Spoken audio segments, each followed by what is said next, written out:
여러분 안녕하십니까? 가장 빠른 종합 뉴스큐 시작합니다. 네, 문재인 대통령이 모든 가능성에 대비하겠다면서 일본의 수출 규제 이후 처음으로 장기화를 언급했습니다. 이 내용 먼저 알아보겠습니다. 여성 스텝을 성폭행한 혐의로 긴급 체포된 배우 강지환 씨, 현재 분당경찰서 유치장에 입감돼 있는데 다른 연예계 소식과 함께 알아보도록 하겠습니다. 먼저 오늘의 주요 뉴스입니다.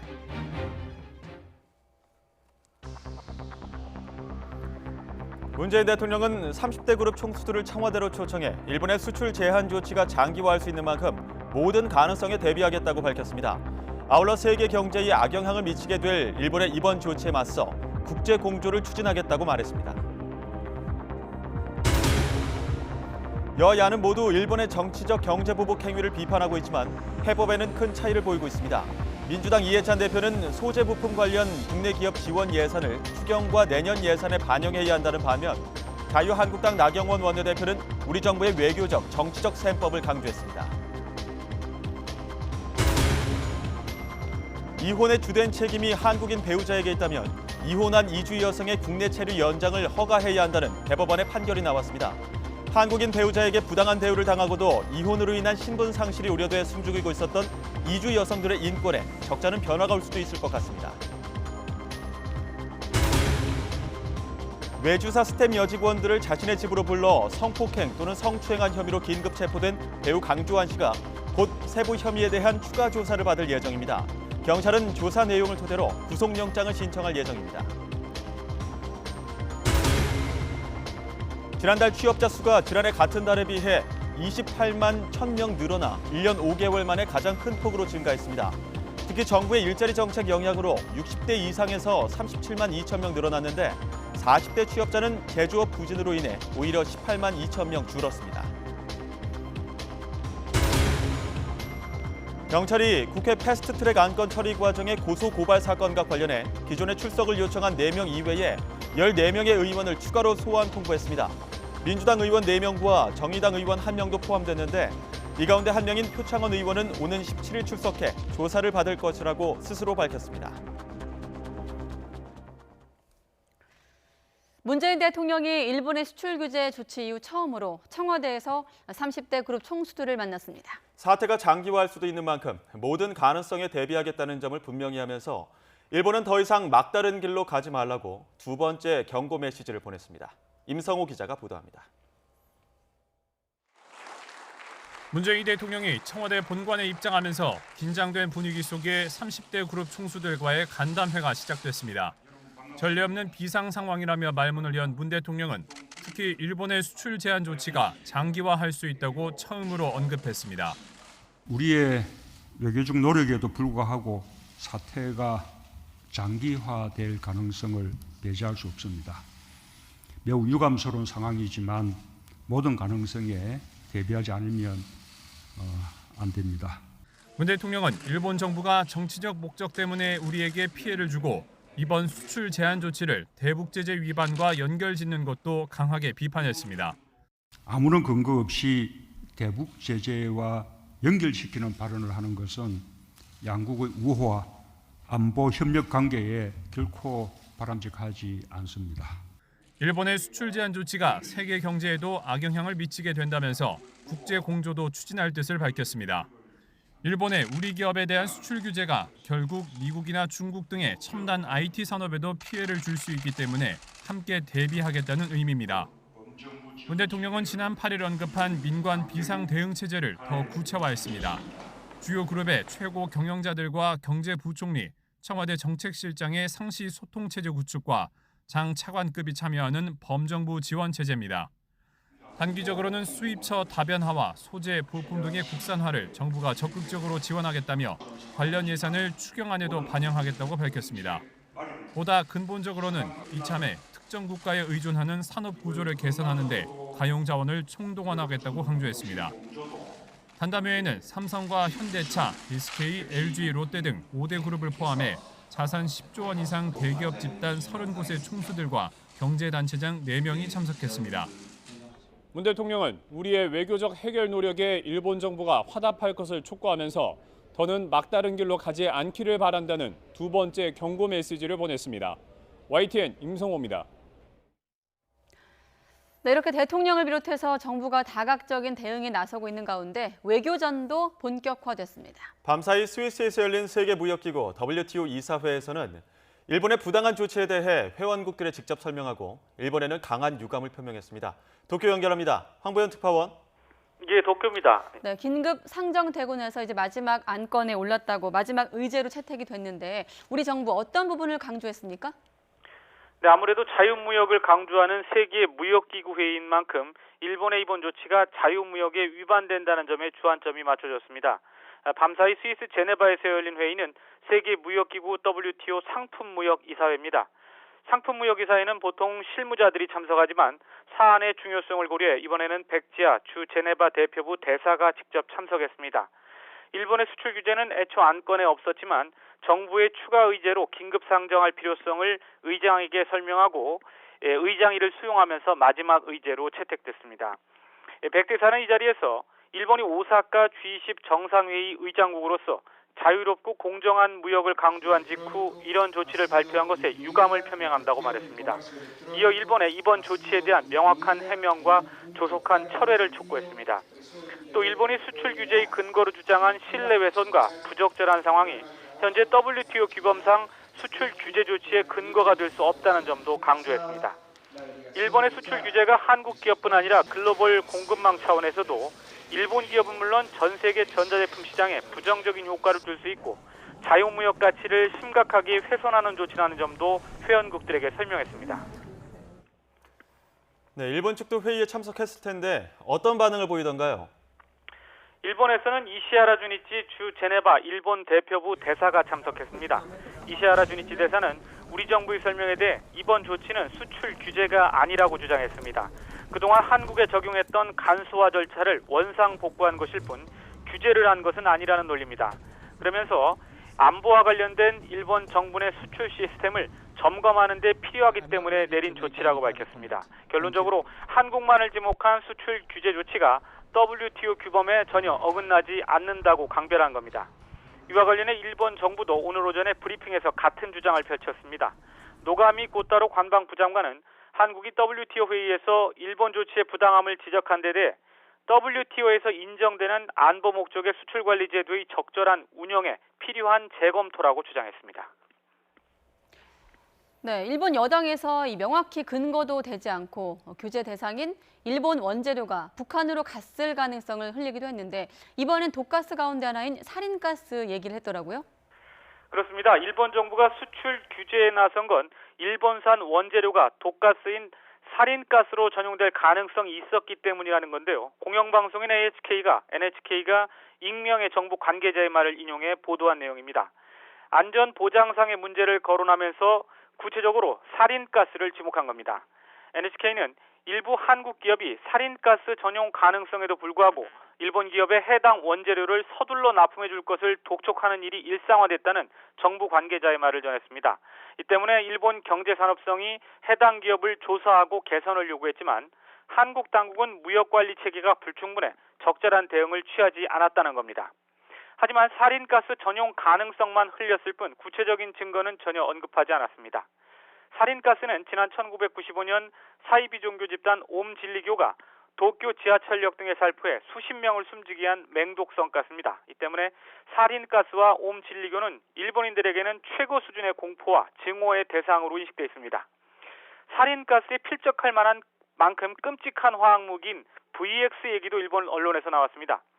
VX는 2017년 김정은 북한 국무위원장의 이복형인 김정남이 말레이시아 쿠알라룸푸르 공항에서 독살됐을 때 쓰인 가스로 유명한데요.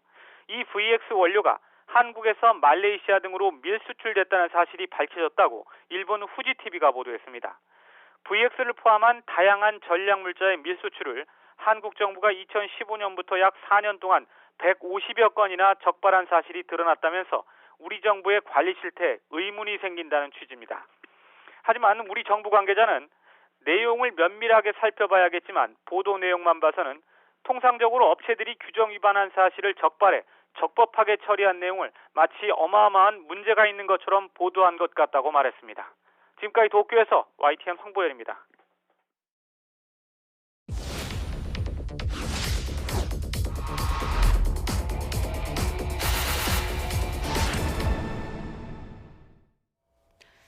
네, 앞서 들으신 대로 이 살인가스까지 꺼내들면서 일본이 북한 유입 가능성을 거론을 하고 있고 우리 정부는 여기에 근거 없는 주장이라며 강하게 반발하고 있습니다. 네, 게다가 북한이 화학무기나 핵무기를 만드는데 굳이 일본산 에칭가스를 사용해야 할 이유가 없다는 분석도 나옵니다. 왜 그런지 따져봤습니다. 팩트와이 고한석 기자입니다.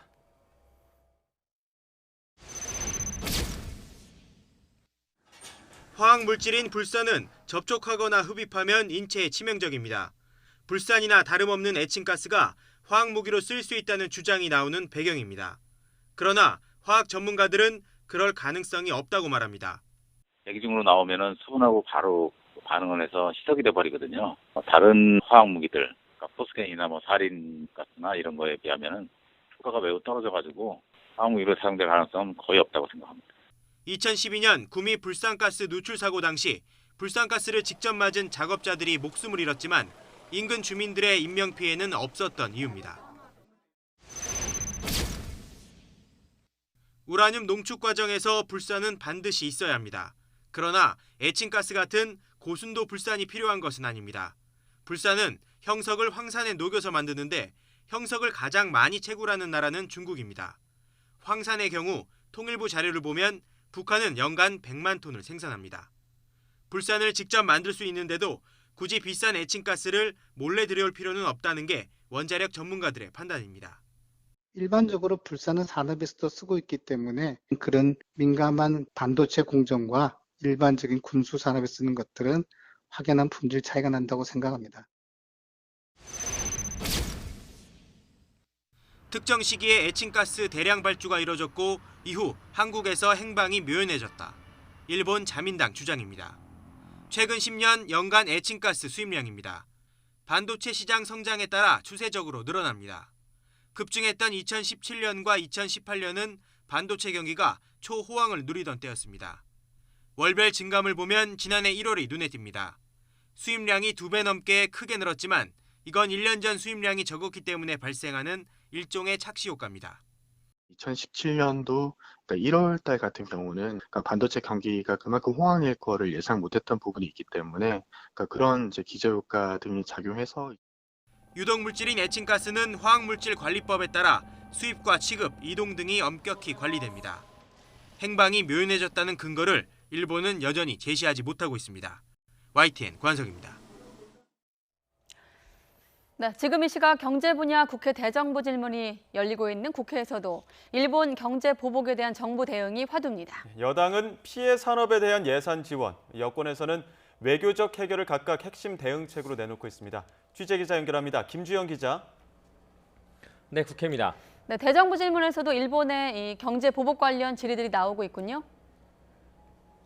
네, 그렇습니다. 1시간쯤 전부터 경제 분야 국회 대정부 질문이 시작됐습니다. 오늘은 여야에서 모두 11명의 의원이 질의에 나설 예정인데요. 지금까지의 질의에서는 악화되는 우리 경제를 어떻게 살릴 것인지, 탈원전 정책의 명암, 혁신 성장의 중요성 등을 두고 의원들의 질의가 이어졌습니다. 특히 일본의 수출 규제에 대한 정부의 대응을 두고도 질의가 집중되는데요. 주로 야당 의원들의 질의가 몰렸던 가운데 의원들은 청와대와 정부의 대응이 부적절했던 것은 아니냐, 어떤 대응책을 가지고 있느냐는 질문을 던졌습니다. 이에 대해 이낙연 국무총리 등 국무위원들은 구체적인 대응법을 밝히기는 어렵지만 여러 안을 검토하고 있고 근본적으로 수입처 다변화, 국산화 촉진은 물론 부품 소재, 장비 산업 육성에 나설 방침이라고 밝혔습니다. 이와 별도로 오늘도 여야는 이번 경제 보복 사태를 해결하기 위한 대응책을 내놓았는데요. 더불어민주당 이해찬 대표는 소재 부품 관련 지원 예산을 추경해놓고 내년도 예산 계획 수립에도 적극적으로 반영해야 한다며 재정 지원 부분을 강조했습니다. 반면 자유한국당 나경원 원내대표는 우리 사법부의 판결과 현실의 괴리를 메우기 위한 외교적 셈법을 강조했고, 바른미래당 손학규 대표는 전현직 외교관 등이 참여하는 범국가 비상대책기구 구성 등 구체적인 대안을 내놓았습니다. 네, 여당은 예산 지원을 그리고 야권에서 외교적 해결을 요구하고 있는 건데 한편으로 또 윤석열 검찰총장 후보자 논란도 시끄럽습니다. 여야 여전히 엇갈리고 있죠? 네, 그렇습니다. 기본적으로 여당은 큰 문제가 없다는 입장이고 보수 야당은 거짓말에 책임을 지고 윤 후보자가 자진 사퇴해야 한다는 입장입니다. 더불어민주당 이인영 원내대표는 청문회의 단골 주제였던 탈세, 위장 전입 등 큰 문제가 없었다면서 오히려 윤 후보자가 검찰의 중립성과 독립성을 강화하는 데 기여할 것으로 본다고 평가했습니다. 다만 민주당 인사청문위원이었던 금태섭 의원이 윤 후보자가 명백한 거짓말을 사과해야 한다고 주장하는 등 여권 일각에서 비판의 목소리도 나오고 있습니다. 자유한국당과 바른미래당도 윤 후보자의 자진 사퇴를 촉구하며 맹공을 퍼붓고 있습니다. 한국당 정용기 정책위 의장은 정부 여당이 문제 없다고 대응하는 것을 보며 억장이 무너진다고 지적했고, 바른미래당 오신환 원내대표도 부적격 단독 의견을 담지 않는 이상 인사청문 보고서 채택에 동의할 수 없다고 강조했습니다. 이런 가운데 어제로 윤 후보자의 인사청문 보고서 채택 1차 시한이 끝났는데요. 향후 대통령은 인사청문 보고서 재송부를 요청할 수 있고 그로부터 10일 뒤에 검찰총장을 임명할 수 있습니다. 지금까지 국회에서 YTN 김주영입니다. 문재인 대통령은 윤석열 검찰총장 후보자에 대한 인사청문 경과 보고서를 오는 15일까지 재송부해 줄 것을 국회에 요청했습니다. 고민정 청와대 대변인은 문 대통령이 오늘 오후 국회에 이같이 재송부를 요청했다고 밝혔습니다. 국회가 오는 15일까지도 청문 보고서를 채택하지 못할 경우 문 대통령은 윤 후보자를 검찰총장으로 임명할 수 있습니다. 네, 공직 후보자의 임명과 낙마 여부를 맞추는 것으로 유명한 정의당의 이른바 데스노트에 이번 윤석열 검찰총장 후보자의 이름은 올라가지 않았습니다. 윤 후보자가 큰 결함이 없다고 본 정의당 판단도 있지만 국회 정개특위위원장 자리를 놓고 잠시 균열이 생겼던 범진보 진영의 연대를 이어가려는 것이란 해석도 있습니다. 김영수 기자가 보도합니다. 윤석열 검찰총장 후보자 인사청문회를 지켜본 정의당은 청문보고서 채택에 힘을 실었습니다. 윤석열 후보자가 인사청문회 과정에서 검찰총장으로서의 결격 사유는 없다고 보여집니다. 위증과 거짓 인터뷰 논란에도 정의당이 찍은 공직 후보자는 낙마한다는 이른바 데스노트에 이름을 올릴 수준은 아니라고 본 겁니다. 물론 청문보고서 채택과 대통령의 최종 임명 여부가 남았지만 정의당의 선택은 여러모로 큰 관심을 받고 있습니다. 실제 문재인 정부 들어 정의당이 반대했던 공직 후보자는 줄줄이 낙마하면서 데스노트의 위력을 보여줬습니다. 멀게는 김기식 금융감독원장 후보자가, 최근에는 최종호 국토교통부 장관 후보자가 정의당의 강한 반대의 벽을 넘지 못했습니다. 부동산 보유 등과 관련하여 질책해 주신 사항에 대해서는 무거운 심정으로 받아들이며 진심으로 송구하다는 말씀을 드립니다. 반대로 다른 야당들은 반대해도 정의당이 찬성한 강경화 외교부 장관과 김상조 전 공정거래위원장, 이낙연 국무총리 등은 모두 최종 임명됐습니다.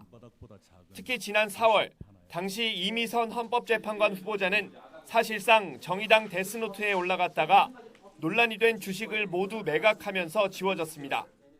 만약에 제가 재판관으로 임명이 된다면 그 주식을 조건 없이 처분하도록 하겠습니다. 정의당이 국민 눈높이에서 공직 후보자를 검증한다는 평가가 많기는 하지만 일각에서는 선거제도 개혁안을 반드시 통과시켜야 하는 입장에서 다시 한번 민주당을 향한 공조의 손짓을 보냈다는 분석도 나옵니다. YTN 김영수입니다. 국회 패스트트랙 안건 처리 과정에서 발생한 고소 고발 사건을 수사하고 있는 경찰이 기존에 출석을 요구한 국회의원 4명 외에도 추가로 14명한테 소환을 통보했습니다. 민주당 의원도 4명이 포함돼 있어 실제 소환으로 이어질지 주목되고 있는데 YTN이 추가 소환 대상자 14명의 명단을 단독으로 입수했습니다. 취재기자 연결해서 들어보겠습니다. 김호준 기자. 네, 사회부입니다. 네, 이름이 거론된 건 처음인데 14명이 이제 포함이 되면서 규모가 꽤 커졌습니다. 누구입니까? 네, 일단 패스트트랙 충돌 사태를 수사하는 경찰은 어제 현역 국회의원 18명에게 무더기로 출석 요구서를 발송했습니다. 이 가운데 4명은 1차로 출석을 요구했지만 응하지 않은 한국당 의원들이고 14명이 새로 포함됐습니다. 14명 가운데에는 우선 한국당 의원들의 숫자가 9명으로 가장 많습니다. 추가로 소환을 통보받은 한국당 의원은 김정재, 박성중, 백승주, 이만희, 이종배, 김규환, 민경욱, 이은재, 송원석 의원 등 총 9명입니다. 이들은 지난 4월 말 패스트트랙 처리 과정에서 바른미래당 최이배 의원을 감금한 혐의로 고발당했습니다. 나머지 5명은 민주당과 정의당 의원들입니다. 역시 피고발인 신분으로 출석 요구를 받았는데요. 민주당에서는 백혜련, 송기현, 표창원, 윤준호 의원이 포함됐고 정의당에서는 윤소아 의원이 소환 명단에 올라갔습니다. 이들은 한국당 의원들이 의안과 사무실을 점거하는 과정에서 의원들에게 폭력을 행사한 혐의를 받습니다. 당시 한국당은 농성을 벌이던 의원들이 폭행을 당했다며 민주당 의원 등 10여 명을 고발했고 민주당도 공무집행 방해 혐의 등으로 맞고발했습니다. 이번에 소환 통보를 받은 표창원 의원과 윤소아 의원은 각각 17일과 16일 경찰에 출석해 조사에 적극적으로 협조하겠다는 입장을 밝혔습니다. 다른 의원들의 반응은 아직 확인되지 않고 있습니다. 패스트트랙과 관련해서 영등포 경찰서가 수사하는 고소 고발 건수는 18건이며 총 109명의 현직 국회의원들이 조사 대상입니다.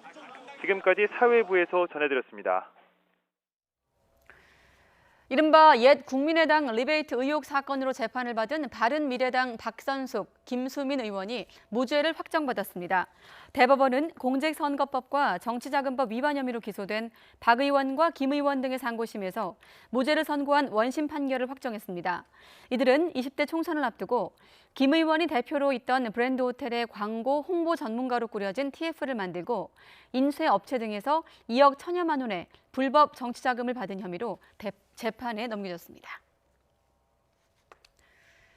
네, 주식 백지 신탁 심사를 받아야 되는 20대 국회의원 가운데 절반이 넘는 의원들이 규정을 위반했다는 YTN의 단독 보도 이후 국회 공직자윤리위원회가 징계 기준을 만들었습니다. 제도를 도입한 지 14년이 흘렀는데 이제야 처벌 기준이 생긴 겁니다. 이승배 기자가 취재했습니다. 국회의원 86명 가운데 44명이 위반. 도입한 지 14년이라는 세월이 흘렀지만 주식 백지 신탁 제도의 성적표는 놀라울 정도로 엉망이었습니다. 위반자가 분명 있는데도 징계는 0건. 지금껏 단 한 명의 국회의원도 불문이나 경고 같은 경징계조차 받지 않았습니다. 주식 백지 신탁 제도의 실태를 고발한 YTN 데이터 저널리즘 팀의 연속 보도 이후 대책을 찾기 위해 국회 공직자윤리위원회가 소집됐습니다. 회의는 비공개로 진행됐습니다. 국민 눈높이에 맞춰서 잘 정리가 될 거라고 생각합니다. 오늘 결과가 좀 의미 있는 결과가 좀 나올까요? 그러니까 들어가서 제가 확인을 좀 해봐야 되니까. 알겠습니다.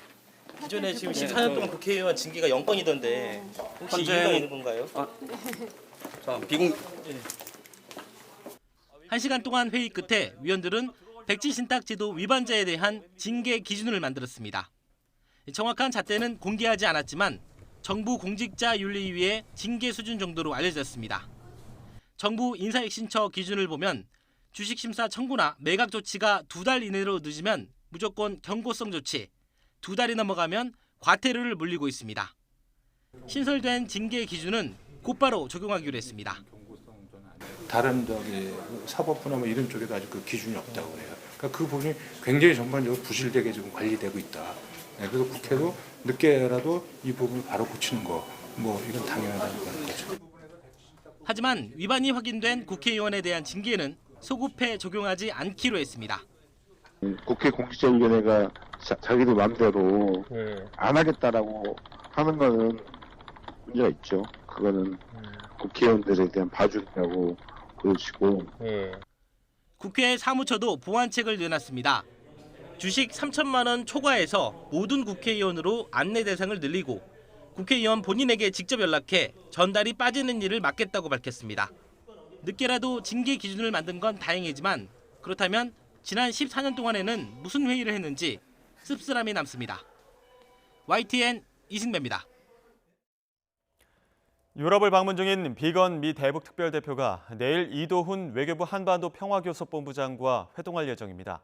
비건 대표는 북대서양 조약기구 나토와 유럽연합 회원국의 최근 북한 핵 문제 진전 상황에 대해 브리핑하고 협력을 당부했습니다. 이동우 기자가 보도합니다. 스티븐 비건 미 국무부 대북 특별대표가 브뤼셀에 있는 북대서양 조약기구 나토를 방문해 북핵 문제와 관련해 설명하고 회원국들의 지지와 협조를 요청했습니다. 비건 대표는 북한과 조만간 북핵 문제 해결을 위한 실무 협의를 재개하기로 했다며 싱가포르 북미 정상회담에서 합의한 내용을 실현하기 위한 구체적인 협상이 진행될 것이라고 밝혔습니다. 비건 대표와 나토 지도부는 완전하고 검증 가능하며 불가역적인 북한 비핵화의 중요성과 유엔 대북 제재 유지의 필요성에 대해 공감한 것으로 알려졌습니다. 나토 회원국 대표들은 북핵 문제 해결을 위해 향후 북미 간 협의가 어떻게 진행될 것인지와 중국과 러시아의 역할 등에 대해 큰 관심을 보인 것으로 전해졌습니다. 비건 대표는 유럽연합 관계자들과도 비공개로 만나 북핵 문제에 대한 최근 상황에 대해 브리핑하고 EU의 협력도 요청했습니다. 비건 대표는 이어 독일 베를린을 방문해 이도훈 외교부 한반도 평화교섭본부장 등과 회동할 예정입니다. 이 본부장과 비건 대표는 북미 실무 협상을 앞두고 비핵화 조치와 상응 조치 등 의제와 협상 장소 등을 논의할 것으로 예상됩니다. 실무 협상 장소로는 유럽 지역이 유력하다는 관측이어서 현지 당국자들과 구체적으로 협의할 것으로 보입니다. 한편 미 국무부는 비건 대표가 유럽을 방문하는 동안 북미 실무 협의를 위해 북한 측 대표와 접촉할 계획은 없다고 밝혔습니다. YTN 이동우입니다. 미국이 북한 비핵화 목표를 하향 조정한 것 아니냐는 예측이 나오는 가운데 미 국무부는 핵 동결론을 일축했습니다. 동결은 트럼프 정부의 목표가 아니라며 북한 대량 살상 무기의 완전한 제거를 강조했습니다. 워싱턴에서 김희준 특파원이 보도합니다. 판문점 북미 정상회동 이후 제기되고 있는 북한 핵 동결론과 핵 보유국 인정론. 미 국무부는 이처럼 비핵화 목표의 문턱을 낮춘 것 아니냐는 우려 섞인 관측에 쐐기를 박았습니다. 북한 핵 동결은 결코 목표가 아니며 비핵화 과정의 입구일 뿐이란 겁니다. About the freeze, that would never be the resolution of a process. That would never be the end of a process. That was something that we would certainly hope to see at the beginning. 이어 북한이 대량 살상 무기 WMD를 완전히 제거하길 바란다고 강조했습니다. We obviously clearly want to see the complete elimination of WMDs in North Korea. As the president has said many times, 핵과 생화학 무기, 탄도미사일 프로그램 등을 모두 포기해야 한다는 겁니다. 북한과의 본격적인 실무 접촉을 앞두고 완전한 비핵화 목표를 환기한 것으로 풀이됩니다. 앞서 비건 국무부 대북정책특별대표는 북한이 협상을 진행하는 동안 WMD를 완전히 동결하길 바란다고 밝힌 바 있습니다. 오테이거스 국무부 대변인은 비건 대표가 다음 주 북측과 실무 협상을 재개할 가능성에 대해서는 현재로선 발표할 게 없다며 말을 아꼈습니다. 다만 북미 간 접촉과 대화는 계속되고 있다고 전했습니다.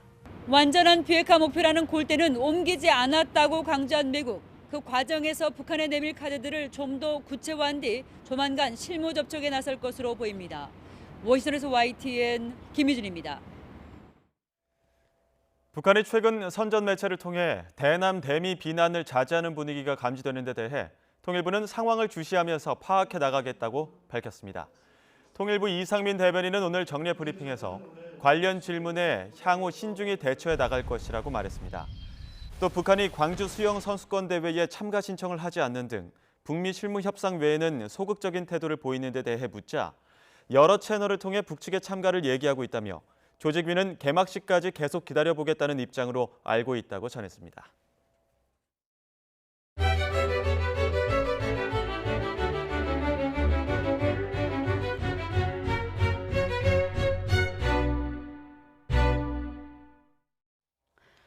외주 스태프를 성폭행한 혐의로 긴급 체포된 배우 강지환 씨가 경찰의 2차 조사를 받고 있습니다.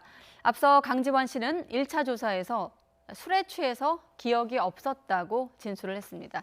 취재기자 연결해 보겠습니다. 송재인 기자.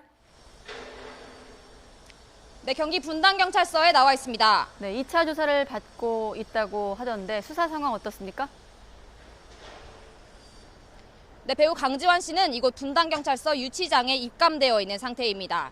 앞서 경찰은 오늘 오후 2시 반쯤 강 씨에 대한 2차 조사를 벌이기 위해 이곳에 도착했는데요. 강 씨의 변호인이 2시간이 지나 도착하면서 방금 전 본격적인 2차 조사가 시작됐습니다. 강 씨가 긴급 체포된 건 어젯밤 10시 50분쯤 경기 광주시에 있는 자택에서입니다. 어젯밤 강 씨는 지방에서 촬영을 마친 뒤 저녁 회식을 하고 소속사 직원, 외주 스태프들과 자신의 집으로 이동해 술자리를 가졌습니다.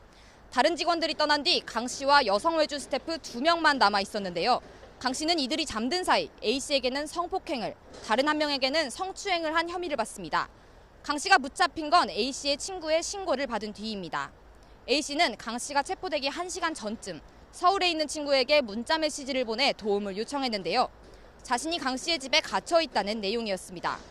친구의 신고를 받고 출동한 경찰은 피해자의 진술이 구체적인 점 등을 고려해 강 씨를 긴급 체포했습니다. 강 씨는 술에 취한 채로 경찰 조사를 받았었는데요. 혐의를 부인하진 않았지만 술을 마신 것 외에 아무 기억이 없었다고 진술했습니다. 경찰은 오늘 아침 7시에 피해자 2명을 상대로 1차 조사를 마친 상태인데요. 2차 조사에서는 피해자 진술 내용을 바탕으로 강 씨를 상대로 구체적인 사건 경위를 추궁할 예정입니다. 지금까지 경기 분당경찰서에서 YTN 송재인입니다. 여자 연예인 숙소에 몰래카메라를 설치한 혐의로 재판에 넘겨졌던 방송장비업체 직원이 집행유예를 선고받았습니다. 서울 남부지방법원은 성폭력 범죄처벌 특례법 위반 혐의로 불구속 기소가 된 30살 김모 씨에게 징역 1년 6개월에 집행유예 3년을 선고했습니다. 또 40시간 성폭력 치료 프로그램 이수와 120시간 사회봉사도 함께 명령했습니다.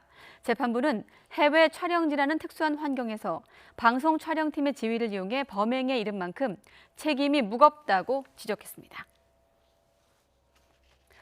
네, 과거 큰 인기를 끌었던 가수 유승준 씨, 병역 기피 논란 이후 입국이 금지가 돼 17년 넘게 우리나라에 들어오지 못하고 있습니다. 입국하도록 비자를 내달라며 소송도 제기했지만 1심, 2심에서 모두 패소했는데 내일 대법원의 최종 판단이 나올 예정입니다. 조성호 기자가 보도합니다.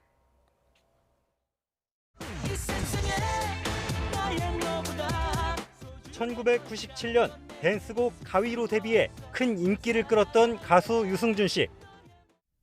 방송 인터뷰 등을 통해 공공연하게 군입대를 공언했지만 지난 2002년 미국 시민권을 취득하면서 병역을 면제받았습니다. 병역 기피라는 비난이 쇄도하자 정부는 유 씨의 입국을 금지했고 공항에서 강제 추방하기도 했습니다. 병역을 피하려고 우리나라 국적을 포기하면 입국을 거부하도록 법이 개정될 만큼 파장은 컸습니다. 유 씨는 13년 후인 지난 2015년 인터넷 방송에 나와 무릎을 꿇고 용서를 구했습니다.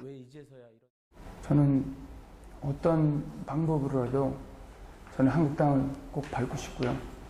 저희 아이들과 함께 떳떳하게. 그해 9월 LA 총영사관에 재외동포 비자를 신청했다가 거절당하자 우리 법원에 소송도 냈습니다. 외국인이 아니라 재외동포로서 신청한 비자를 내주지 않는 것은 부당하다는 겁니다. 하지만 1심과 2심 재판부 모두 유 씨의 요구를 받아들이지 않았습니다. 유 씨가 입국해 활동하면 국군 장병의 사기가 떨어지고 병역 기피 풍조가 만연할 수 있다고 판결했습니다. 유 씨의 입국 시도를 보는 여론도 여전히 싸늘합니다. 최근 실시된 여론조사에서 응답자 10명 가운데 7명이 유 씨 입국을 반대한다고 답했습니다. 유 씨 측의 상고로 사건을 심리한 대법원은 내일 최종 판결을 선고합니다. 대법원에서 판결이 뒤집힌다면 유승준 씨는 17년 만에 우리나라에 들어올 길이 열립니다. 반면에 확정된다면 앞으로도 귀국은 쉽지 않을 전망입니다. YTN 조성호입니다.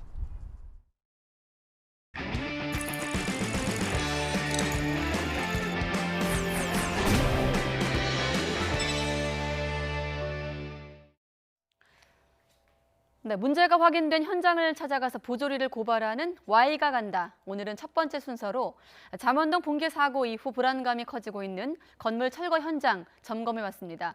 먼저 나인 기자 리포트를 보도록 하겠습니다.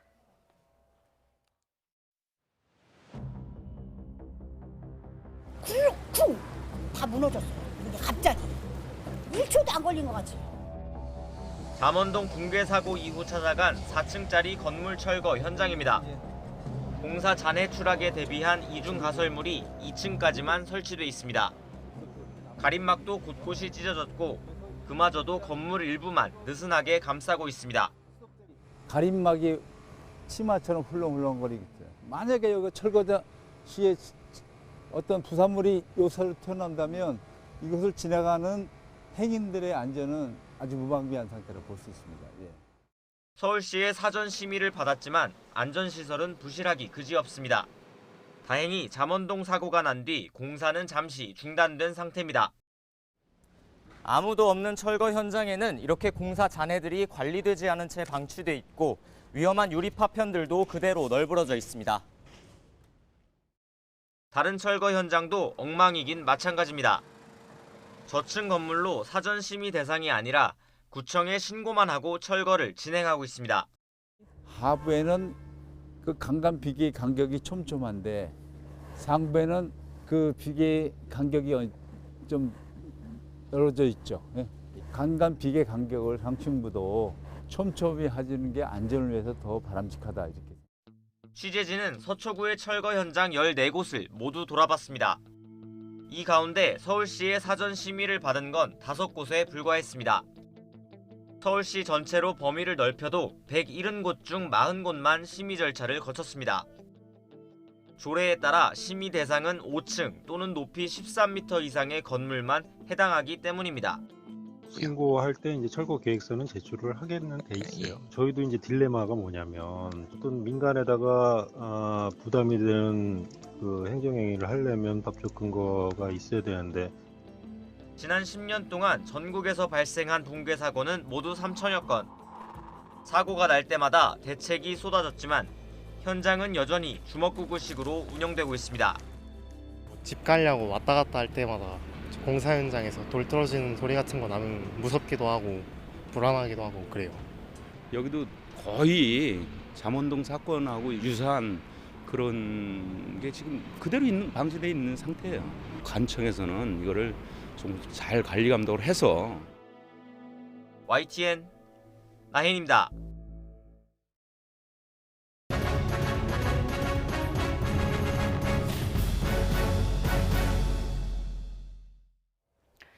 네, 앞서 시민 인터뷰 중에 잠원동하고 비슷해요라는 대목이 눈에 띄었는데, 자, 이번 사고 이후 곳곳에서 이루어지고 있는 건물 철거 공사 현장에 대한 불안감이 커지고 있습니다. 네, YTN이 직접 다른 철거 현장을 가보고 제도적 문제는 없는지 살펴봤는데요. 이 내용 취재한 사회부 박희재 기자와 함께 알아보도록 하겠습니다. 어서 오십시오. 네. 안녕하십니까. 사실 이번 사고 이후 철거 현장 지나면 이렇게 뒷걸음질 이렇게 자연스럽게 치게 되는데, 자, 직접 철거 현장을 돌아봤습니다. 현장 상황 어땠습니까? 네, 저희 취재진이 가장 최근에 붕괴 사고가 난 서울 서초구에 있는 철거 현장 14곳을 확인해 봤는데 네. 그 가운데 한 곳의 모습을 지금 보실 수가 있습니다. 4층짜리 건물 현장인데 이 철거 현장은 지하 2층이라 서초구청의 사전 심의를 받았습니다. 하지만 육안으로 보기에도 위험한 이런 콘크리트나 철조물 등 위험한 곳이 많아서 콘크리트나 철조물 등 잔해물 추락을 막는 이런 이중 가설물이 2층까지만 설치돼 있었습니다. 네. 또 공사 파편이 튀는 것을 가리는 이런 가림막, 커튼같이 생긴 가림막이 있습니다. 이런 것들이 찢어져 있거나 건물의 일부만 감싸고 있었습니다.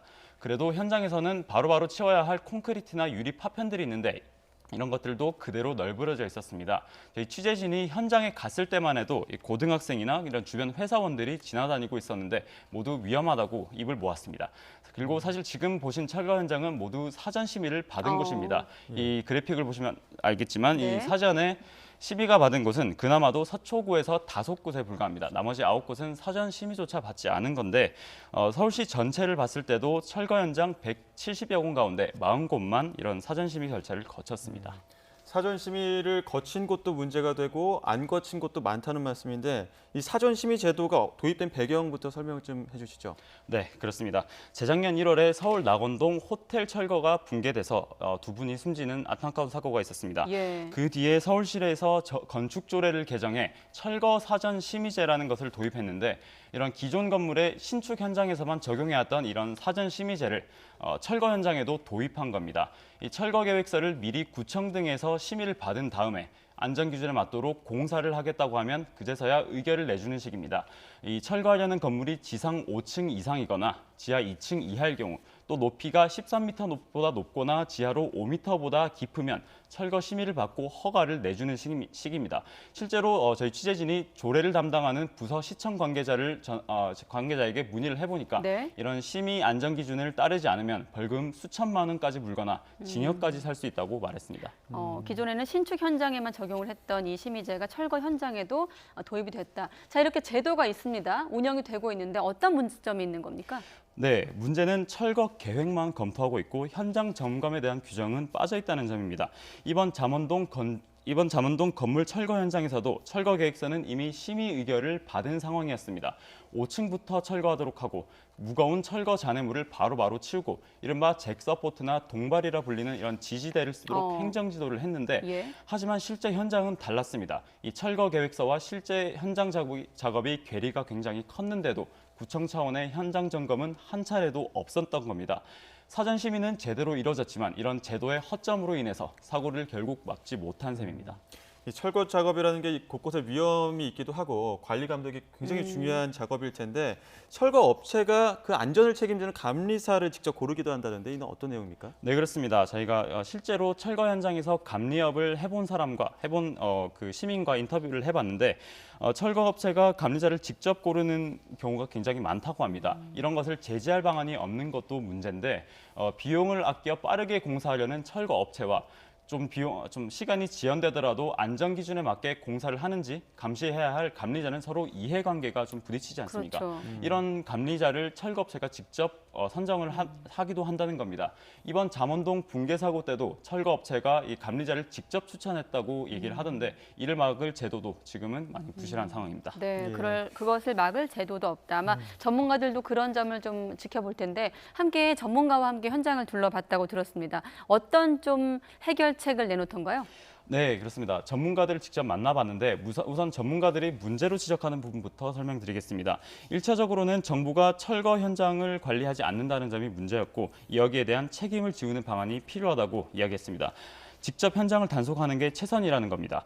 하지만 그보다도 더 중요한 것은 철거 현장의 감리사들의 책임을 좀 더 높여야 된다는 얘기입니다. 네. 이런 건물을 짓는 과정에서는 안전 규정을 지켰는지 계속해서 눈으로 확인이 가능한데 철거는 건물을 헐고 나면 이런 규정을 준수했는지 여부를 확인할 단서가 사라진다는 점을 지적했습니다. 현장에서는 실제로 증거인멸이라는 표현까지 쓸 정도인데 또 현재로서는 감리자들이 철거 현장에 대한 전문성이 적다고도 지적했습니다. 그리고 이번 잠원동에서도 감리자가 4층 이상 건물 감리는 처음이라 진술하기도 했다고 전해졌습니다. 그리고 건물 신축 현장에 비해 철거 현장 위험성이 건축주에게나 감리자에게나 상대적으로 저평가돼 있다는 점도 지적했습니다.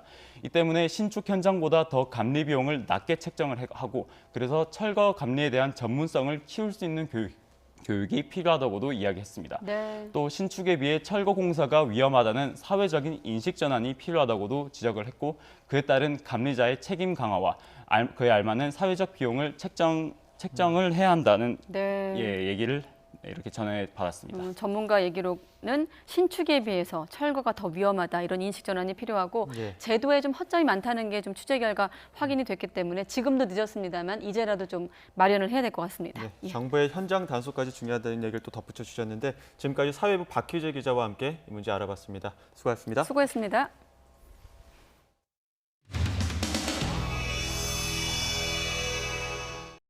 좀 언론인 여러분들 제가 그 특정한 언론사를 얘기해서 좀 죄송합니다만은 의원님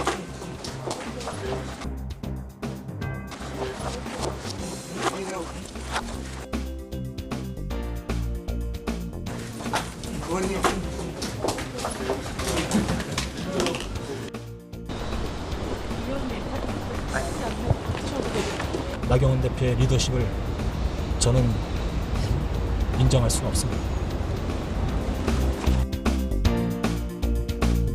지금 나경원 원내대표 그 측근을 예결위원장으로 앉히기 위해서 동료 의원을 밀어내기 위해서 가장 추악하고 악의적인 저를 밀어내고 있는 현 원내 지도부 생각하면 더 이상 이 사람들과 같이 해야 될 이유가 없다고 생각은 들었습니다. 그러나 가슴 아프게 공감해주고 도와주려고 했던 또 그런 의원님들이 계십니다. 저와 뜻을 함께하고 있는 의원님들과 싸워나가겠습니다.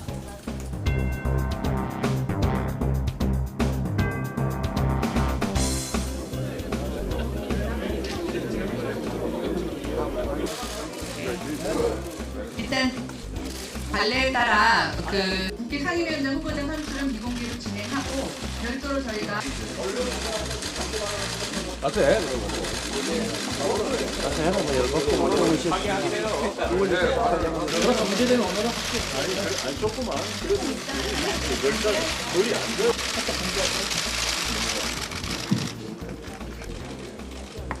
바로 나고 들어와.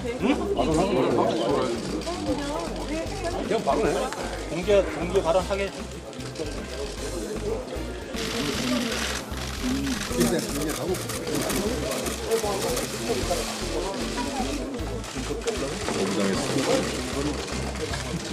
너도 쏘는 죽지 말고 너. 너는 누구야? 뭐 죽긴다. 뭐야? 나 살리는 거지. 똑바로 해. 윤석열이 무서워서 약세를 보인다는 게 법사위원들이. 그런 말 할 것 같으면 뭐 사고는 해드릴게. 와서 해. 사고에 나는 못 가. 그러니까 보는도 모르고 누가 김기태 간다고. 바꾸자 그래. 할일도 없는데. 할일도 없는데. 아니 지금 뭐라고 했는데? 똑바로 해 정보위 간사. 똑바로 하라고. 정보위를 완전히 개정을 만들어만 진짜. 저기 뭐야? 나도 네, 그러면 먼저 국민의례가 있겠습니다. 모두 자리에서 일어나 정면의 국기를 향해 주시기 바랍니다. 나가서 좀 봐라.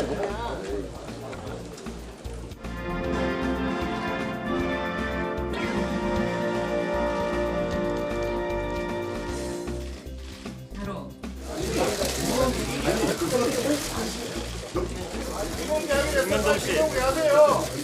누구야 또?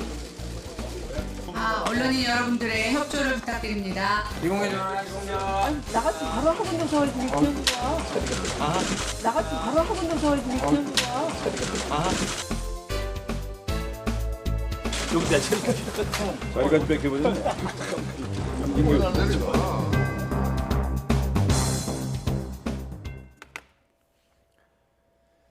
가습기 살균제 피해자를 가습기 생산 기업의 자금으로 지원하는 특별 구제 대상에 10명이 추가로 선정됐습니다. 한국환경산업기술원은 어제 열린 제16차 구제개정운영위원회에서 폐질환 2명 등 8명을 구제급여 지원 대상자로, 의료 재정 지원이 시급한 2명을 긴급 의료 지원 대상자로 선정하는 안건을 심의 의결했다고 밝혔습니다. 이로써 특별 구제 대상자는 모두 2,144명으로 늘어났습니다. 부산 지하철 노조가 임금 협상 결렬로 오늘 새벽부터 총파업에 돌입했습니다. 다행히 교통대란은 벌어지지 않았지만 일부 시간대에 배차 간격이 길어지면서 불편을 느끼는 시민도 많았습니다. 차상은 기자의 보도입니다. 출근길 지하철을 기다리는 시민들. 잠시 뒤 열차가 빠져나가 승차장은 한산한 모습을 보입니다. 부산 지하철 노조가 파업에 돌입한 첫날 열차가 제때 오지 않아 혼잡한 출근길을 걱정했던 시민들은 평소와 다름없는 모습에 한숨을 돌렸습니다. 열차가 출근 시간대에는 정상적으로 운행하면서 우려했던 교통대란은 벌어지지 않았습니다. 부산시는 출퇴근길 열차는 평소와 같이 운행한다는 문자 메시지를 전날 밤 시민들에게 보냈습니다. 필수 공익사업장이라 운행 유지 인력은 현장에 남았고 비상 인력도 열차 운행에 투입되면서 출퇴근길 정상 운행이 가능했던 겁니다. 하지만 나머지 시간대의 불편은 시민들이 짊어져야 했습니다. 배차 간격이 길어지면서 평소보다 최대 6분 정도 더 기다려야 하는 등 운행 차질이 벌어졌습니다. 미처 생각을 못하고 아침에 평소대로 나왔거든요. 그래서 저는 12분 열차를 타려고 막 뛰어왔는데 지금 보니 그 운행 정보가 바뀌어서 좀 당황했어요, 사실. 노조는 임금 인상 요구를 부산교통공사가 받아들이지 않아 파업이 불가피했다고 주장했습니다. 정부에서 임금 가이드라인으로 정해진 최소의 기준치입니다. 그것마저 저희에게 동계를 요구하였습니다. 많은 것을 양보한 입장에서 그것마저 동계를 받아들일 수는 없었습니다. 부산교통공사는 매년 2천억 원대 적자가 발생하는 데다 다른 지하철 노조와 비교했을 때 부산 지하철 노조의 임금은 높은 수준이어서 인상은 힘들다는 입장으로 맞서고 있습니다. 노사 대립이 첨예한 상황에서 오거돈 부산시장은 임금 수준이 높은 노동자의 파업은 시민들이 납득할 수 없다는 취지의 글을 SNS에 남겨 노조가 크게 반발하기도 했습니다. 노조는 일단 3일 동안 파업을 진행한 뒤 향후 일정을 정하기로 해 부산 시민들의 불편은 당분간 계속될 전망입니다. YTN 최상입니다. 학교 비정규직 연대회의와 교육당국이 이틀째 실무교섭에 나섰지만 현안을 논의하지도 못하고 파행 끝에 회의를 끝냈습니다. 연대회의와 시도교육청은 오늘 오전부터 세종시에 있는 전국시도교육감협의회 사무국에서 이틀째 재교섭을 벌였지만 교육부 관계자 교섭위원 참여를 놓고 파행을 빚었습니다. 연대회의 측은 집단 교섭의 주 사용자는 교육부인 만큼 교육부도 교섭위원으로 참여하라고 요구했습니다. 반면 교육부 측은 사용자는 교육감들이기 때문에 교육부가 직접 교섭할 수 없다며 시도교육청을 상대로 교섭을 이어가자고 맞섰습니다. 지난달 취업자 수가 1년 5개월 만에 가장 큰 폭으로 증가했습니다. 통계청이 오늘 발표한 2019년 6월 고용 동향을 보면 6월 취업자 수는 2,740만 8천 명으로 1년 전보다 28만 1,000명 늘었습니다. 증가폭은 지난해 1월 33만 4천 명 이후 1년 5개월 만에 가장 컸고 5월에 이어 2달 연속 20만 명대를 기록했습니다. 연령대별로는 정부의 일자리 정책 등의 영향으로 60대 이상에서 37만 2천 명이 늘어난 반면 제조업 부진 등으로 40대 취업자는 18만 2천 명이 감소했습니다. 경제협력개발기구 비교 기준인 15세에서 64세 고용률은 67.2%로 1년 전보다 0.2%포인트 상승했습니다. 네, 유성 간첩 조작 사건 당시 법무부가 최초 제보자 등에게 포상금을 지급했다가 이후 조작 사실이 드러나 논란이 있었는데 정부가 앞으로 간첩 신고가 거짓으로 확인될 경우 상금을 이미 지급했다 하더라도 되돌려받기로 했습니다. 권남기 기자가 보도합니다.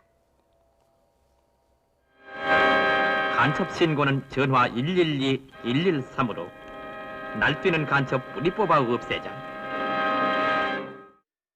간첩 신고는 대표적인 신고 포상제로 꼽힙니다. 현재 포상금은 최고 20억 원에 달하는데 거짓 신고로 드러나도 일단 상금이 지급되면 되돌려받을 수 없었습니다. 서울시 공무원 간첩 조작 사건이 대표적 사례입니다. 서울시 공무원으로 일하던 유우성 씨는 국가보안법 위반 혐의로 재판에 넘겨졌지만 국정원이 증거를 조작한 것으로 드러나 지난 2015년 대법원에서 무죄를 확정받았습니다. 하지만 최초로 사건을 제보한 인물과 북한에서 유 씨를 목격했다고 진술한 탈북민 등에겐 상금이 지급된 뒤였습니다. 당시 탈북민과 국정원 수사관 등 모두 7명에게 5천만 원 가까운 상금이 지급됐습니다. 간첩 조작 사건은 항상 피해자만 있고 가해자가 없었습니다. 최근 간첩 조작 사건을 조사한 법무부 검찰과거사위원회도 상금이 수사에 유리한 진술을 유도하는 수단이 될 수 있다고 지적했습니다. 법무부는 이에 따라 상금 환수 규정을 새로 만들어 입법 예고했습니다. 거짓이나 부정한 방법으로 상금을 받은 경우 환수하고 반납을 거부하면 세금 체납대와 같이 강제 징수가 가능하도록 했습니다. 새로운 환수 규정에 따라 간첩 등 공안사범 사건에서 진술이나 상금 지급이 더욱 신중해질 전망입니다. YTN 권남기입니다. 네, 전 남편 살인 사건의 피의자 고유정이 제주에 버린 쓰레기를 수색하는 과정에서 발견된 유해도 동물의 뼈로 확인됐습니다. 제주 동부경찰서는 고유정이 전 남편을 살해한 이후 인근 쓰레기장에 종량제 봉투를 버리는 장면이 CCTV에 포착됨에 따라 쓰레기 매립장에 대한 수색 작업을 벌여 지난달 28일 유해 20여 점을 수습했습니다. 경찰은 이 유해에 대해 국가수의 감정을 의뢰했는데 동물의 뼈로 확인됐다는 통보를 받았다고 설명했습니다.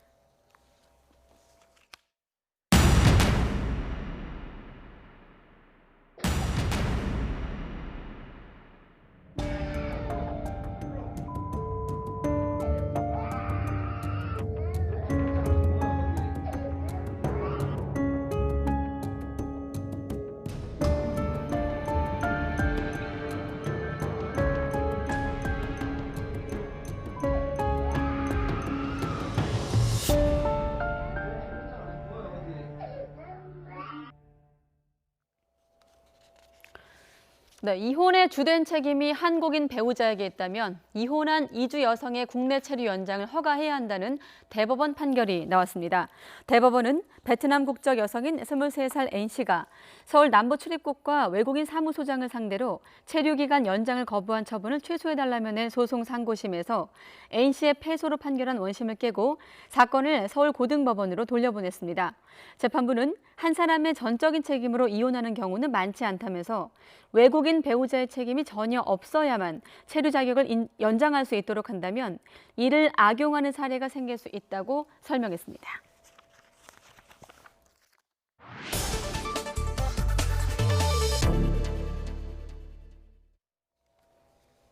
네, 베트남 이주 여성이 한국인 남편으로부터 무차별 폭행당하는 사건 여전히 공분을 사고 있는데 오늘 대법원이 결혼 이주 여성의 인권 보호를 강화한 앞서 들으신 대로 판결을 내놔 눈길을 끌고 있습니다.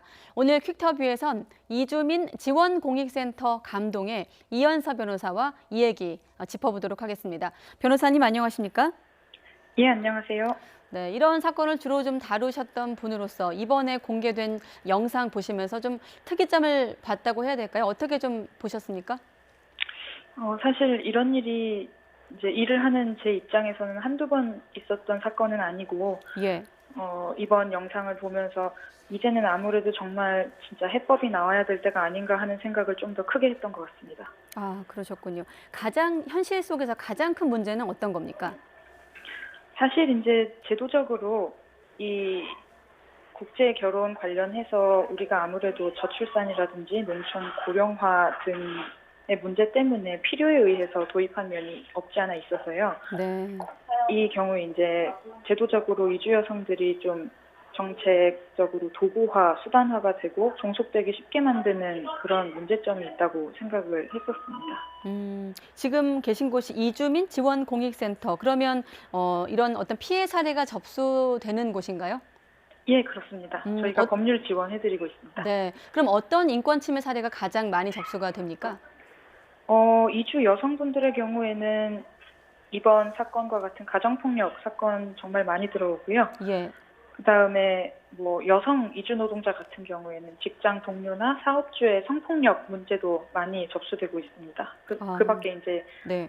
임금 체불이라든지 뭐 한국인에 의한 폭언이나 폭행 문제도 많이 들어오고요. 아, 그렇군요. 이번 사건으로 관심을 끌면서 이번 사건이 이 부분으로 좀 더 관심이 모아지고 있는데 이 같은 이주민들이 인권 침해를 당하고도 공권력이나 법적 도움을 받기를 주저하는 가장 큰 이유 가운데 하나가 체류 허가 때문이라고 하더라고요. 물론 뭐 자식 때문인 경우도 있지만 현행법이 어떻게 돼 있습니까? 예, 일단은 이 체류 관련해서 이 결혼을 하게 되면 F6라는 혼인 비자를 발급받게 되는데요. 네. 이 혼인 비자를 발급받으면 이걸 이제 2, 3년마다 연장을 해야 체류를 계속할 수가 있습니다. 근데 만약에 이제 혼인 파탄이 되는 사유가 발생했을 경우에는 네. 아이가 있어서 양육권을 갖는 경우가 아니라면 이 혼인 파탄의 책임이 상대방 배우자에게 있다는 것을 이 피해 여성이 입증을 해야지만 체류 연장이 되기 때문에 이런 면에서 조금 어려운 점이 있습니다. 아, 그러면 바로 여쭤볼게요. 오늘 마침 대법원 판결 기사가 나와서 앞서 제가 소개를 했는데 이번 대법원 판결이 그럼 앞으로 좀 이런 이주 여성분들의 좀 피해를 좀 줄일 수 있는 도움이 된다고 보십니까? 예, 아무래도 좀 기존의 전적인 책임을 요구하던 것보다는 훨씬 진일보한 판결이라고 보이고요. 예.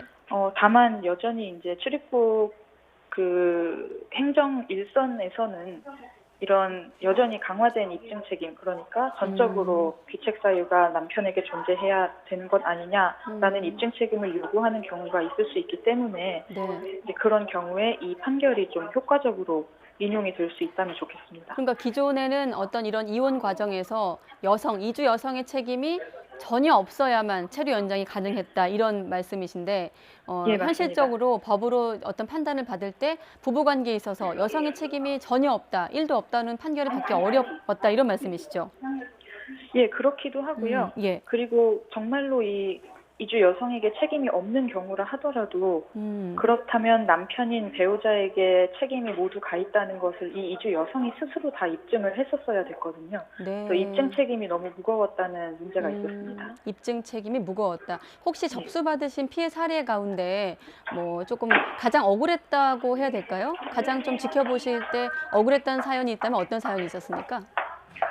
뭐 사실은 한두 가지 사연이 아니기는 한데요. 네. 예, 뭐 아이를 양육하고 있는 과정에서 이 아이가 태어나고 나니까 남자아이가 아니라는 이유로 이 딸 아이를 데리고 너네 나라로 돌아가라 이런 식으로 해서 가정폭력이 시작된 경우도 있었고요. 네. 이 경우에 이 사실을 여러 군데 알리고자 했지만 언어도 쉽지 않았고 또 주변에 도움을 얻을 만한 한국인 지인이나 가족들도 전혀 없었기 때문에 네. 오랜 기간 동안 피해를 보신 분이 계셨습니다. 아, 근데 그렇군요. 그 경우에도 이제 뭐 체류 연장을 하기 위해서 출입국관리사무소에 갔을 때 좀 과도한 입증 책임을 요구한다든지 이미 신원보증제가 폐지됐음에도 불구하고 남편의 신원보증을 요구한다든지 이런 사례가 간혹가다 있었는데 좀 많이 억울했던 사건입니다. 그렇군요. 아들이 아니어서 자식이 아들이 아니어서 가정폭력에 시달린 경우도 있었다고 말씀하셨는데 지금 네. 이번 사건의 그 이주 여성 같은 경우 한국인 남편과 이혼을 하고 한국에서 아이를 키우고 싶다 이렇게 입장을 좀 밝힌 것으로 알려지고 있거든요. 법적으로 봤을 때 좀 어떤 문제가 없을까요?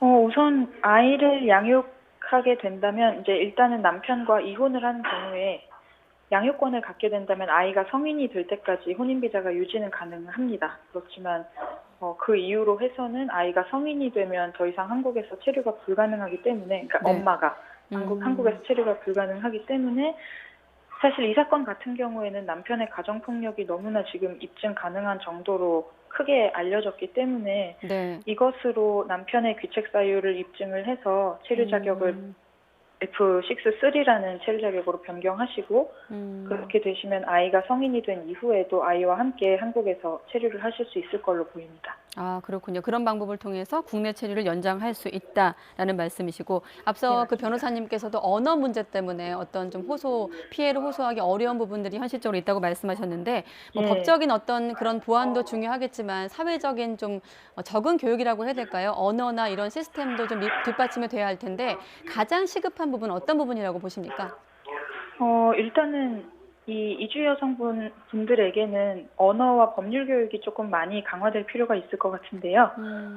좀 여성분들이 쉽게 접근할 수 있도록 각국의 한국어와 법률 교육이 좀 강화가 돼서 이분들의 고립을 막고 피해 예방이라든지 피해가 네. 생겼을 경우에는 조기 발견되도록 하는 게 중요할 것 같고요. 예. 또 이주 여성분들뿐 아니라 사실은 한국인 배우자의 인권 교육이 더 강화되어야 될 것 같은데요. 네.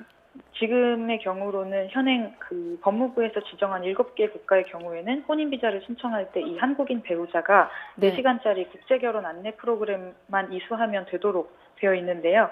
그나마도 그중에 인권 관련 교육은 1시간밖에 되지 않기 때문에 사실은 이 배우자의 인권 교육 부분도 많이 강화될 필요가 있다고 보입니다. 네, 일단 이분들이 한국에 왔을 때는 좀 더 나은 삶을 위해서 꿈을 꾸고 왔을 텐데 앞서 네. 자막에 숨 죽이고 살고 있다는 표현이 있었는데 이제 마음 편히 숨 쉬고 살 수 있도록 좀 제도들이 마련되었으면 좋겠습니다.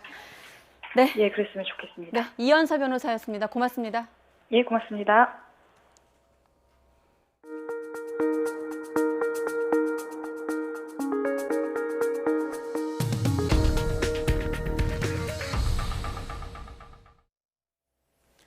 갈 길 바쁜 현대인들에게 꽉 막힌 도로는 그야말로 스트레스의 온상이죠. 국내 연구진이 인공지능을 활용해 몇 분 뒤에 도로 교통 상황을 예측할 수 있는 기술을 개발했습니다. 이혜리 기자가 보도합니다. 뜨겁게 달구어진 아스팔트 위를 빽빽하게 메운 차들. 도무지 끝날 것 같지 않은 차량 행렬에 마음마저 답답합니다. 손님이 타 계시고 바쁘다 하실 때는 굉장히 제가 초급해지고 답답하죠. 불과 5분이나 10분 뒤 상황이라도 알 수 있다면 체증에서 조금이라도 벗어날 수 있지 않을까. 국내 연구진이 가까운 미래의 교통 상황을 예측할 수 있는 시스템을 개발했습니다. 특정 구간의 평균 속도와 현재 도로 상황, 그리고 주변의 정체 상태 등을 인공지능에 학습시켜 예측하도록 한 겁니다. 15분 후 도로 속도를 예측했을 때 평균 4km 이내의 속도로 예측을 할 수 있었고 78%로 교통 정체가 막힌다 안 막힌다 광역시의 전역 도로에 대해서 예측을 할 수가 있었습니다. 연구팀은 지자체에서 수집하는 3개월 분량의 교통정보를 인공지능에 학습시킨 뒤 예측에 필요한 일종의 공식을 만들어냈습니다. 예측된 내용은 현재 도로 상황과 함께 볼 수 있도록 시각적인 시스템으로도 구현됐습니다. 실제 울산에서는 현재 이 예측 시스템을 활용한 교통정보를 방송을 통해 제공하고 있습니다.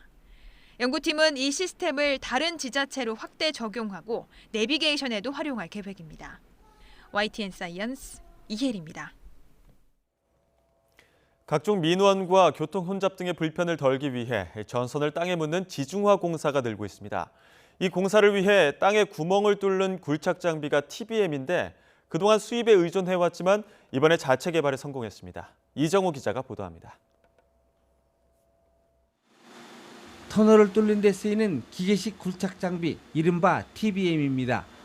국내 연구진이 세계 최초로 우리나라에 적합한 3.5m급 기계식 굴착 장비 개발에 성공했습니다. 땅속 전력구 공사는 물론 철로와 도로 등에 많이 쓰이는 TBM 장비는 그동안 수입에 의존해 왔습니다. 이번에 개발한 장비는 현장의 굴착 데이터 통계적 분석을 통해 장비의 효율성을 높일 수 있다는 게 강점입니다. 터널을 뚫을 때 공사 지연이라든가 안전사고 예방을 하는 그런 예측하는 기술들을 실제로 적용할 수 있는 실험 장비가 되겠습니다. 국내 지반과 유사한 환경을 만들고 최적의 운전 조건을 만드는 실제 규모의 실험센터가 구축된 겁니다.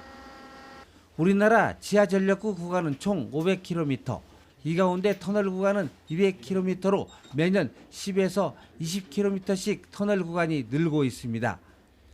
연구진은 오는 2022년까지 굴착 테스트자를 바탕으로 국내 지반에 적합한 지하터널 공사 예측 프로그램을 개발해 현장에 적용한다는 계획입니다. 현장 특성을 고려한 최적의 운전 조건이 설계 변경과 공기 지연 등의 문제를 줄일 수 있다는 판단입니다. 운영을 해보면서 저희가 이제 시공 기술도 향상시킬 수 있고 또 그 전에 이제 어떻게 대비를 해가지고 예측하고 또 어려운 지반이 나타났을 때 해결하는 방법에 대한 기술을 개발할 수가 있습니다. 한국형 TBM 장비와 공법의 등장은 전력구의 효율적 관리와 경제적 시공뿐만 아니라 국가 기관 산업 확충에도 도움을 줄 것으로 기대됩니다. YTN 이정우입니다.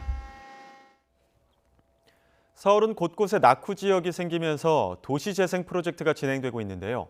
YTN은 중남미 도시들의 재생 성공 사례를 알아보는 시간을 마련했습니다.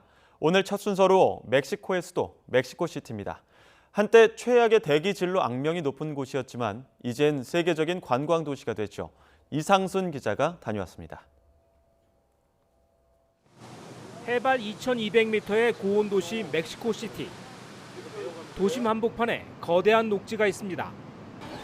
사슴과 청소모 같은 야생동물이 뛰노는 울창한 숲이 있고 여유 넘치는 호수도 있습니다. Lo principal por la historia es el castillo, por nuestros señores héroes, la hazaña que hizo nuestro Juan Escutia defendiendo de la bandera que se lanzó del castillo de Chapultepec y el ver tanta variedad que tenemos aquí de nuestro zoológico de tantos animalitos. 차폴테펙 도시공원입니다. 넓이가 우리 서울 숲의 6배나 됩니다. 중남미에서는 칠레의 산티아고 도시공원 다음으로 큽니다. 박물관과 동물원 같은 문화시설도 있기 때문에 관광객들이 꼭 들르는 곳입니다. Well, I loved the quiet part. As I got further into the park, it's very quiet and beautiful. But I also love the cultural, all the people around and all the things to see and buy, and it's very lively. 특히 공원 내 국립인류학박물관에는 23개 전시실에 유물 60만 점이 보관돼 있습니다. 프랑스 루브르와 함께 세계 4대 박물관으로 꼽힙니다. 이렇게 차풀테펙 공원 안에 있으면 인구 2천만 명의 멕시코시티가 달리 보입니다. 광활한 녹지 공간과 다양한 문화시설이 도시를 업그레이드해주고 있기 때문입니다. 용산 미군기지와 효창운동장 등의 도시공원 사업을 앞둔 서울시가 참고할 만한 사례입니다. 용산공원은 정말 100년 만에 우리 민족에게로 돌아온 그런 커다란 보물과 같은 것이기 때문에 이곳은 어떤 일이 있어도 좀 생태적 공원으로 보존이 돼야 된다. 그것이 국민의 뜻이다. 이렇게 생각하고 차폴테펙 공원은 삶의 여유와 활력을 불어넣는 앵커 시설로서 멕시코시티의 상징이 됐습니다. 멕시코시티에서 YTN 이상순입니다. 중남미를 순방 중인 박원순 서울시장이 일본의 경제 보복을 강력하게 비판했습니다. 박 시장은 멕시코시티에서 열린 기자간담회에서 가해자인 아베 정권이 상식과 국제 규범을 무시한 채 적반하장격의 경제 보복을 가하고 있다고 말했습니다. 박 시장은 또 일본 정부의 편에 서서 재판 거래로 소송을 지연시키고 승소 판결을 뒤집으려 했던 사람들이 이제 와서 우리 정부를 비난하고 있다고 개탄했습니다. 네, 국가대표 전임 감독 계약을 어기고 프로팀 이적을 시도했다는 이유로 1년 자격정지 징계를 받았던 김호철 전 감독에 대해서 대한체육회가 징계를 3개월로 줄였습니다. 김호철 감독이 선수와 감독으로 한국 배구의 공헌한 부분을 고려했다는 게 징계 경감의 표면적인 이유인데 전임 감독 계약서를 보면 애초에 징계 근거가 부족하다는 지적입니다. YTN이 계약서를 단독 입수했습니다. 양시차 기자의 보도입니다. 배구협회의 1년 자격정지 징계에 불복해 재심을 청구한 김호철 감독이 대한체육회 스포츠공정위원회에 참석했습니다. 김 감독은 진실을 밝히고 명예를 회복하고 싶다고 말했습니다. 제 평생에 배구를 해오면서 가지고 있던 이 명예를 이렇게 한꺼번에 이렇게 잃어버린다는 데에서 좀 너무 안타깝고 해서 그런 명예를 조금이라도 회복을 해볼까 해서 5년 전임 감독으로 계약하고도 OK저축은행에 이직을 먼저 제안해 국가대표팀 감독의 품위를 훼손했다는 게 협회의 징계 이유. 하지만 YTN이 입수한 김 감독과 협회의 전임 감독 계약서를 보면 이상한 부분이 있습니다. 전임 감독 계약 기간 이직이나 겸직을 금지한다고 돼 있지만 단서 조항이 붙습니다. 2단계 계약부터는 이직 때까지 받은 급여의 50%를 위약금으로 내라고 돼 있습니다. 1단계 계약 기간은 2018 자카르타 팔렘방 아시안게임, 2단계는 2022년 항저우 아시안게임까지로 못 박았습니다. 김 감독이 이직을 위해 OK저축은행을 만난 3월에서 4월 초는 2단계 계약 기간, 계약서에 명시된 위약금만 물면 이직에 문제가 없다는 게 법률 전문가들의 공통된 의견입니다. 단서 조항에서 예외적으로 지급받은 급여의 50%를 위약금으로 협회에 납부해야 한다라고 규정이 되어 있는 걸로 봐서 반대 해석상 위약금을 납부하면 이직을 해도 된다라는 결론이 도출됩니다. 체육회 스포츠공정위원회는 재심을 통해 김 감독에 대한 자격정지 기간을 3개월로 줄였습니다. 김 전 감독과 협회가 재심 결과를 모두 수용하면서 파문은 일단락될 전망입니다. 하지만 애초 배구협회의 설명과 달리 전임 감독 계약서에 이직을 허용하는 조항이 있고 이직 사실을 협회와 김 감독이 사전에 공유했는지도 명백히 가려지지 않았다는 점에서 진실 공방의 불씨는 여전히 남아 있습니다. YTN 양시창입니다. 배우 김혜수 씨가 모친의 채무 논란에 대해서 법적인 책임이 없다고 강조했습니다. 김혜수의 법률 대리인인 법무법인 지평의 박성철 변호사가 입장을 내고 김혜수의 어머니는 10수년 전부터 많은 금전 문제를 일으켜왔으며 김혜수가 내용을 알지 못하고 관여한 적이 없으며 어떤 이익도 얻은 바가 없지만 대신 변제 책임을 떠안았다고 밝혔습니다. 또 2012년 김혜수는 당시 전 재산으로도 감당할 수 없을 정도로 막대한 어머니의 빚을 다시 부담하면서 큰 불화를 겪었고 어머니와 관계까지 끊었다며 이후에도 이미 발생했던 어머니의 금전 문제를 오랜 시간 해결했다고 밝혔습니다. 영화 스파이더맨 파프롬 홈이 개봉 8일째 관객 500만 명을 돌파했습니다. 영화진흥위원회 영화관 입장권 통합 전산망에 따르면 지난 2일 개봉한 이 작품은 어제 24만 6천여 명을 추가해 누적 관객 501만여 명을 기록했습니다. 시각 효과 등을 극대화한 4DX와 스크린X 등 다양한 포맷 상영관도 인기를 끌고 있으며 스크린X는 개봉 첫 주 14만 9천여 명의 관객을 동원했습니다. 엄마, 이가탄. 친구야. 아버님, 이가탄. 많은 분들이 이가탄을 복용하고 계십니다. 잇몸병엔 이가탄. 효과도 만족도 역시 이가탄입니다. 아시죠? 이가탄. 당신을 생각하고 카드를 만듭니다. 따지는 건 없애고 필요한 건 만들고 당신만 생각했더니 어느새 3천만. 당신이 만든 카드, 올바른 생활 카드, NH 농협 카드. 누군가 묻습니다. 당신이 그리는 내일은 어떤 모습을 하고 있냐고.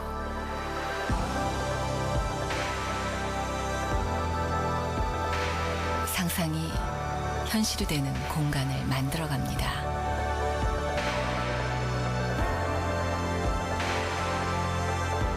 문영이 만들어가는 미래.